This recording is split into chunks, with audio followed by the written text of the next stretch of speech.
खऱ्या आयुष्यात रिटायर होतात का नाही म्हणजे नक्कीच नाही असं मला वाटतं, कारण मी पण आई आहे. मलाही आता 32 वर्षाचा मुलगा आहे. पण कसं असतं, मला वाटतं आई ही त्या मुलांनी घेतलेल्या पहिल्या श्वासापासून ते ती आयुष्यात घेते त्या शेवटच्या श्वासापर्यंत ती आईच असते. ती रिटायर होऊ शकत नाही.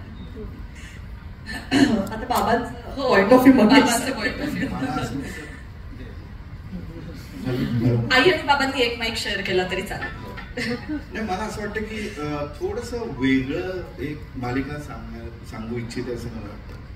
हे सगळं मान्य आहे. आतापर्यंत आपण असं बघत आलोय की आईचा पाय जरी वडिलांचा झाला तरी आईचा पाय काही निघत नाही. ते नातवंड यांच्यामध्ये ते गुंतलेलं असतो. या मालिकेत यशवंत किल्लेदार आहे, तो जरा पुढचं स्टेटमेंट करतो. तो असं म्हणतो की ठीक आहे ना, आपण इतकी वर्ष काढली ना आता आपण, तर आता आपण निवांतपणे यांचा यांना करू दे की मुंबईत राहू दे, ते करतील त्यांचा संसार, आपण दोघं जाऊया आणि आपण निवांतपणा जो आपला मिसिंग होता इतके वर्षाचा त्या धबडक्यामध्ये शहराच्या, ते नको. आता आपण शांतपणे राहूया. त्याच्या पुढे जाऊन जेव्हा रिटायरमेंटचे पैसे मिळतात तेव्हा तो धाडसाने बायकोला सांगतो की आपण जेव्हा पैसे कमवले तेव्हा आपण एकत्र आपल्याला राहता आलं नसेल, पण आता हे पैसे उपभोगताना आपण सतत बरोबर राहायचं. आता हा जरा मला थोडासा पुढचा वेगळा, म्हणजे कुठल्याही मालिकेत मी अजून असं बघितलेलं नाहीये की ते आता वेगळं राहायचं बघतात. म्हणजे सुना वेगळं राहायचं बघतात, ज्यांचं लग्न होतं, न्यूक्लिअर फॅमिली, सुनेला एखादी आवडते आणि ती मुलाला बाजूला नेते वगैरे, हे सगळं आता आई बाबा ठरवत आहेत की बस आता संपलं, आता आपण गावी निवांतपणे राहूया.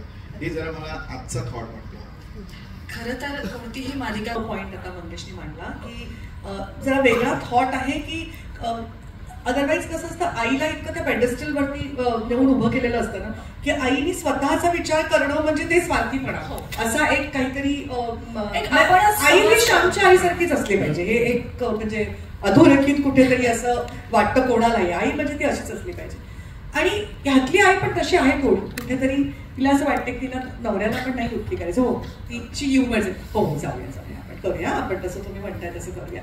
पण प्रत्येकाला काहीतरी कारण म्हणजे आता जरा हे झाल्यावर जाऊया, आता मग जरा ते झाल्यावर जाऊया, नको आता तिची परीक्षा आहे ना, नको आता तिला जरा सेटल होते, नवीन जॉब आहे तिचा, नाही मुलीचा आता नवीन. सो तिचा पाय कुठेतरी अजूनही त्या मुलांमध्ये आणि इथल्या त्या घरामध्ये कुठेतरी असं अजून अडकलेला आहे. ती त्या यंत्रामध्ये पण अडकलेलं आहे. ती पण तिच्यासाठी एक व्यक्तीच आहे. तर घरातल्या प्रत्येक चमच्यामध्ये, भांड्यामध्ये, त्या अगदी मसाल्याच्या डब्यामध्ये पण असेल, तिचा जीव त्या सगळ्यात अडकलेला आहे. त्या व्यक्तींबरोबर त्या घरात तिचा जीव अडकलेला आहे. आणि जसं यांनी म्हटलं तसं की त्यांना बाहेर पडायचंय आणि तो त्या दोघांमधला, तसं त्या दोघांचं तर इतकं लोणच्यासारखं मुरलेलं नातं आहे ना, आता बोलावं लागत नाही. म्हणजे त्याच्या मनात विचार उमटले तर ते तिला कळतात. इतकं ते असं छान दोघांचं. त्यामुळे त्याला दुखवायचं, तिला वाटतं जाऊया ना, मी कुठे तू म्हणते तुमचं स्वप्न नको जाऊया, पण थोडं थांबा अजून. ते थोड्याला कधीच एक लिमिट नाहीये, किती थोडं थांबायचं, आपण जाऊ नंतर. अशा त्या दोघांच्या इतक्या करेक्ट काय म्हणूया आपण, खूप आयडेंटिफायबल व्यक्तिरेखा आहे.